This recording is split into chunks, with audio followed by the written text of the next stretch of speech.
So let's see our next question. Question says, in which interval the function fx equals to 4 sin cube x minus में 6 sin square x plus में 12 sin x plus में 100 given on the interval closed interval 0 से लेके पाई is strictly increasing और strictly decreasing, ये हमें बताना है. ओके सो आपके पास जो फंक्शन गिवन है हम लोग उसी का इस्तेमाल करेंगे एफ डैश एक्स को फाइंड करने के लिए. तो हमारे पास है F X equals to this complete function.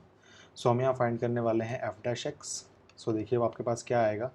So sine cube X का डिफरेंशियल जो होगा वो होगा 3 साइन स्क्वायर एक्स इंटू में कॉस एक्स. तो 4 पहले से लगा हुआ था यहाँ पे. So this will become 12 times of sine square X into में cos x and then minus में ये आपके पास हो जाएगा 12 साइन एक्स इंटू में cos X again and then आपके पास आएगा प्लस में 12 साइन एक्स का आपके पास डिफरेंशियल हो जाएगा 12 कॉस एक्स प्लस में 100 का हो जाएगा 0. उसको आप लोग मत लिखिएगा. सो देखिए आपके पास कोई चीज़ यहाँ पे कॉमन है क्या. सो आपके पास हर एक टर्म के अंदर 12 भी आ रहा है और cos x भी आ रहा है. ओके नाउ अंदर आपका बचेगा यहाँ पे साइन स्क्वायर एक्स माइनस में sine x and then plus का 1. Okay so f dash x हमारे पास सक्सेसफुली फैक्टर्स के फॉर्मेट में आ गया. ये हमारे लिए काफ़ी हेल्पफुल होगा जब हम लोग यहाँ पे वैल्यूज़ निकाल रहे होंगे. कौन सी वैल्यूज़ निकाल रहे हो हम लोग. प्लस माइनस का साइन निकाल रहे होंगे. ओके नाउ हमें एक काम करना है, पुट करना है हमें एफ डैश एक्स को इक्वल टू 0 ताकि हम क्रिटिकल पॉइंट्स को निकाल सकें. तो देखिए आपके पास क्या आएगा.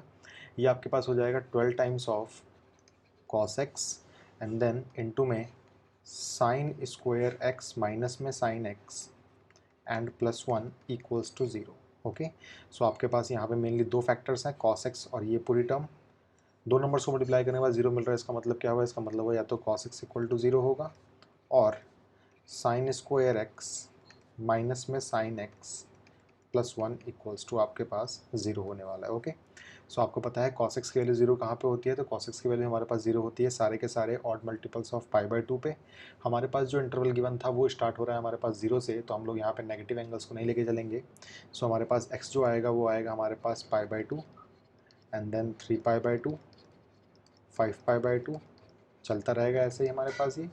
और यहाँ देखेंगे ध्यान से आप लोग तो आप पाएंगे अगर आप इसकी क्वाड्रेटिक इक्वेशन को सॉल्व करते हैं तो ये आप लोगों को इमेजिनरी रूट्स देगा. इसका मतलब ये कभी भी इक्वल टू 0 नहीं होगा. इसका आंसर हमारे पास इमेजिनरी आएगा.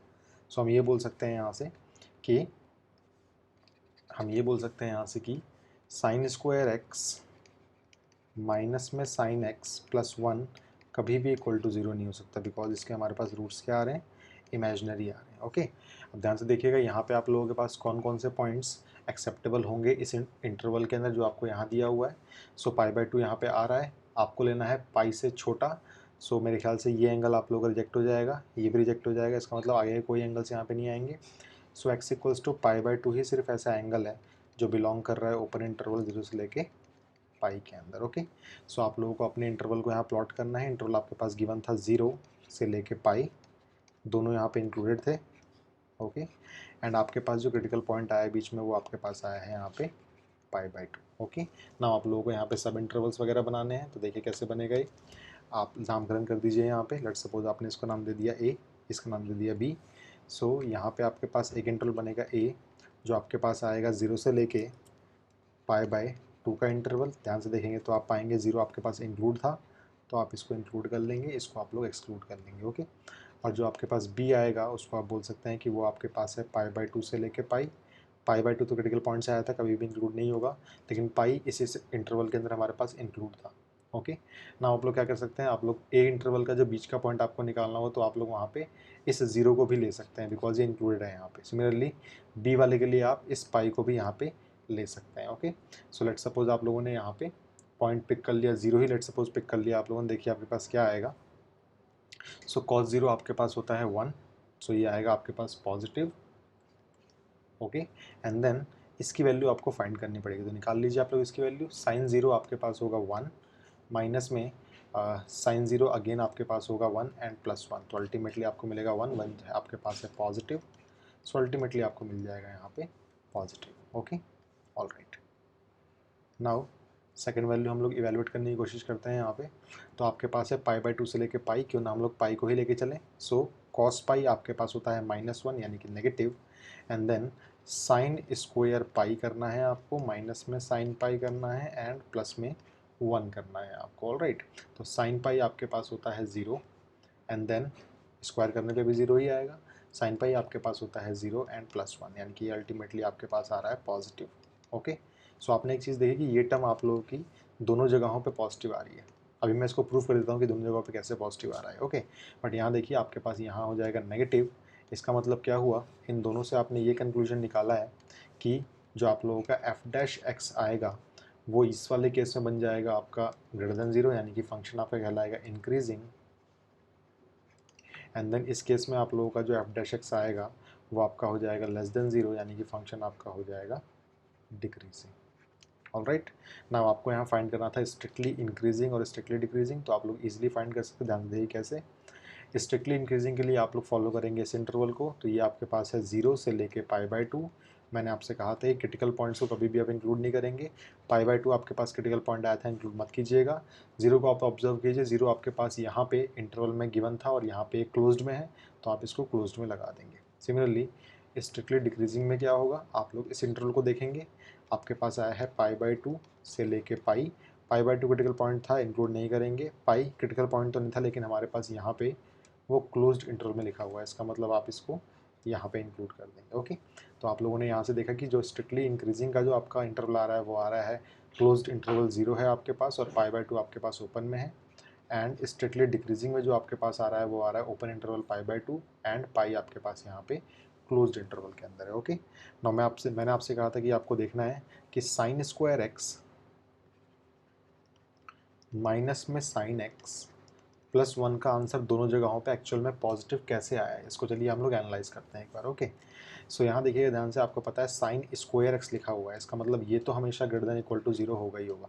ओके, ना हम लोग एनालाइज कर लेते हैं एक बार 1 माइनस में sin x को, देखते हैं हमारे पास इसका आंसर क्या आता है। तो आपको एक चीज़ पता है कि हमेशा sin x जो होता है वो -1 और 1 के बीच में लाई करता है। ओके, एंड अगर मैं तीनों साइड सच कहूँ तो माइनस से मल्टीप्लाई करो तो आपके पास इनइक्वालिटी चेंज हो जाएंगी, तो ये हो जाएगा आपके पास 1 > -sin x, एंड ये हो जाएगा आपके पास > -1। तो अल्टीमेटली आपके पास क्या आ जाएगा, अगर मैं इसको रीअरेंज करूँ, सो ये आपके पास हो जाएगा -1 से बड़ा है आपका माइनस का sin x एंड छोटा इक्वल टू है आपके पास 1 से। बस मैंने इसको रीअरेंज किया है इस फॉर्मेट में। ओके, नाउ मैंने हर साइड +1 किया, देखते हैं मैं क्या ऑब्टेन होता है। सो ये हो जाएगा आपके पास 0 < 1 माइनस में sin x एंड < ये हो जाएगा आपके पास 2। इसका मतलब आपने ये पाया कि जो इस फंक्शन की वैल्यू है, मैं बोलूँ इस एक्सप्रेशन की जो वैल्यू आपके पास है वो हमेशा 0 से लेके 2 के बीच में लाई कर रही है। तो क्या मैं ऐसे बोल सकता हूँ कि 1 माइनस में sin x जो आपके पास होगा वो एक्चुअल में बड़ा इक्वल टू 0 है। हालांकि ये 2 तक तो जा रहा है, लेकिन ये हमेशा पॉजिटिव आ रहा है आप लोगों के पास। ठीक है, सो ये भी हमेशा भाई पॉजिटिव आ रहा है आप लोगों के पास। ओके, अब ध्यान से देखिएगा, ये पूरी चीज़ आपके पास पॉजिटिव है और ये पूरी चीज़ भी आपके पास पॉजिटिव ही है, तो ये अल्टीमेटली पूरी एक्सप्रेशन जो आपके पास बन जाएगा वो बन जाएगा पॉजिटिव। ठीक है, तो ये पूरी चीज़ को आप बोल सकते हैं कि ये पूरी चीज़ हमेशा >= 0 होगी। हालांकि आप प्रूफ नहीं कर पा रहे तो कोई बात नहीं, लेकिन आपको आना चाहिए कि मैंने कैसे ये चीज़ पॉजिटिव ऐसे कहाँ पे आई, ये आपको एनालाइज करना ज़रूर आना चाहिए। ठीक है, हालांकि हमने यहाँ पे बस टेस्ट केसेस को लिखे हैं और इसकी मदद से हमने पता कर लिया कि भाई ये पॉजिटिव आ रहा है फिर नेगेटिव आ रहा है। लेकिन कोई आपसे बोल दे कि प्रूफ करो कि इसको ये पॉजिटिव आ रहा है, तो आप लोग इस प्रोसीजर को फॉलो कर सकते हैं। ऑल राइट, सो ये इस क्वेश्चन का रिक्वायर्ड सॉल्यूशन है, इसको प्लीज़ आप लोग एनालाइज कर लें। याद रखिएगा सिर्फ इतना ही आपके पास सॉल्यूशन है, इस पार्ट को आपको अटैम्प्ट नहीं करना है, इस पार्ट को आपको शो करके दिखाना भी नहीं है। All right, okay.